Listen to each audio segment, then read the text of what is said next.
Bonjour, aujourd'hui je vais vous parler de pôle intergénérationnel. Vous pouvez, si vous le voulez, déposer un commentaire en dessous de cette vidéo, j'y répondrai avec plaisir.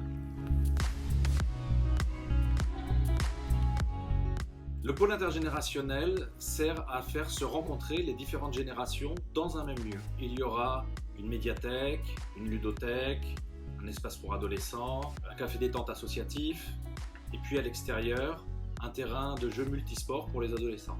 Mais le pôle intergénérationnel, ce n'est pas que des espaces.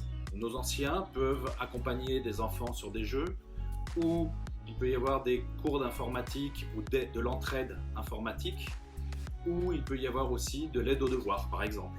Il y aura aussi une MSAP, c'est-à-dire une maison de service au public.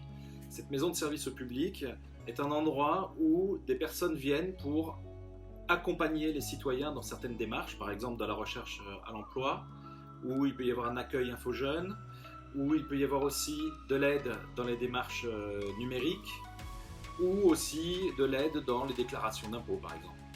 L'objectif, c'est vraiment de créer un véritable pôle social de rencontres et d'activités à Tourelle-sur-Loup. Beaucoup de ces activités se font complètement séparément et sur des tranches d'âge séparées. L'objectif de ce lieu, c'est au même endroit de regrouper les activités et de regrouper les générations. Aujourd'hui, l'État pousse au développement de ce genre d'espace, c'est ce qu'on appelle un tiers-lieu. Et d'ailleurs, l'État aide et finance aussi ce genre d'espace.